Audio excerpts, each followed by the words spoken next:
Hi, I'm Marsha Roscoe, leading the Breathing in Christ community since 2013. Breathing in Jesus, examining what's most important to live into our desire to love God, ourselves, and others deeper. Genesis 2:7 tells us that God's holy breath forms us. Are you ready to consciously connect to Christ one breath at a time? Are you ready to honor every aspect of your life, what you say, what you think and do, as sacred encounters with God and others?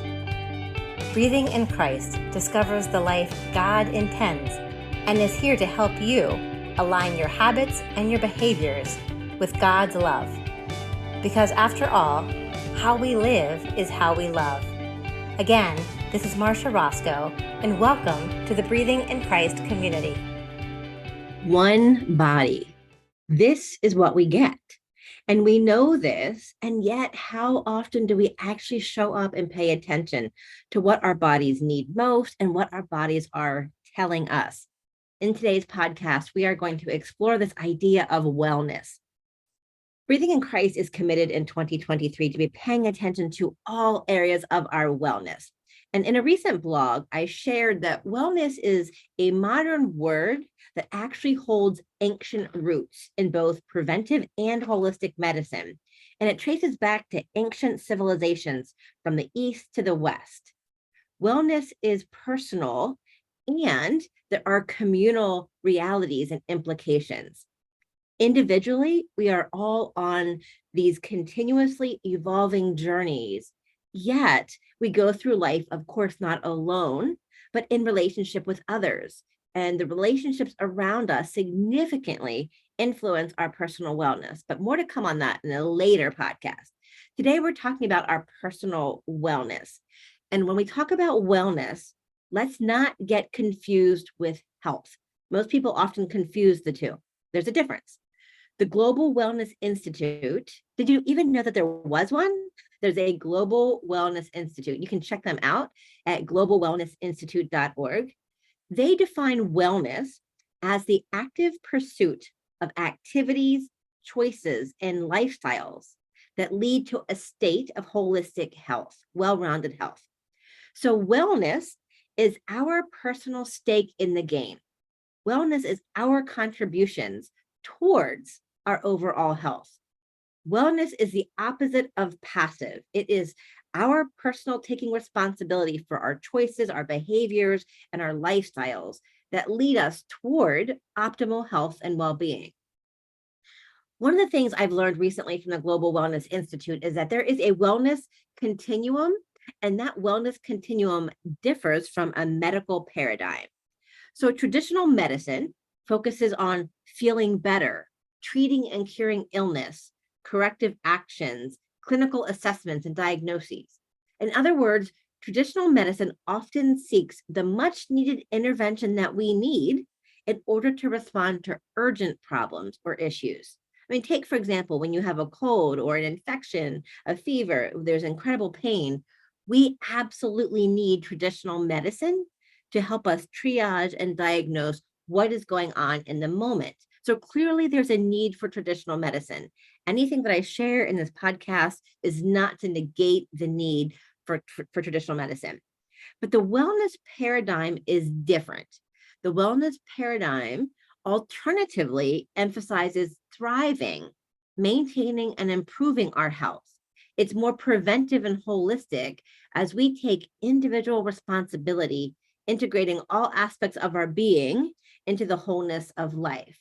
And so wellness is part of our overall health and well-being. It always seeks medical care and attention when appropriate or needed. But when we up our wellness game and our body awareness, what this means is that we learn from yesterday, we adapt today, and we feel different and thrive tomorrow. I'll say that again. So when we up our wellness game, we learn from yesterday, we adapt today, and that impacts tomorrow. We learn from our past behaviors, and we respond with informed, intentional habits that rejuvenate our overall well-being. Now, the difficult reality for us to face is that our body, mind, and spirit, they absolutely reflect our habits. We have two choices with each decision that we make. We can choose to either invest in our wellness or make a withdrawal from our health bank.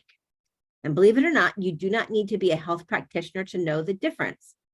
I have worked with some wonderful coaches along the way who have taught me how to pay attention to what is irritating or soothing the body and digestive system. It only takes a few minutes after a meal to find out whether your digestion system is absorbing and assimilating the food or is aggravated. You feel the pain and the suffering that comes when you eat something that your body cannot assimilate. Our ability to properly digest food is directly connected to our stress levels.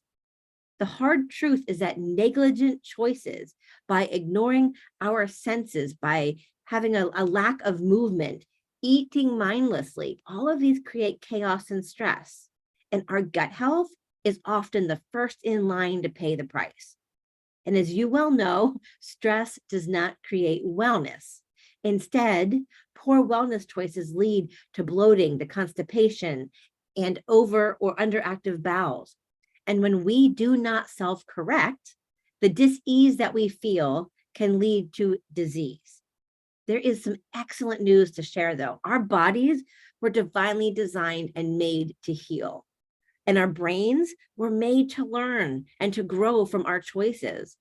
We are divinely designed with this intelligence that gives us the opportunity to pay attention to what's going on. We are literally wired with 5 senses to alert us to what's happening in our bodies. We are gifted with the capacity to physically notice when something is not quite right.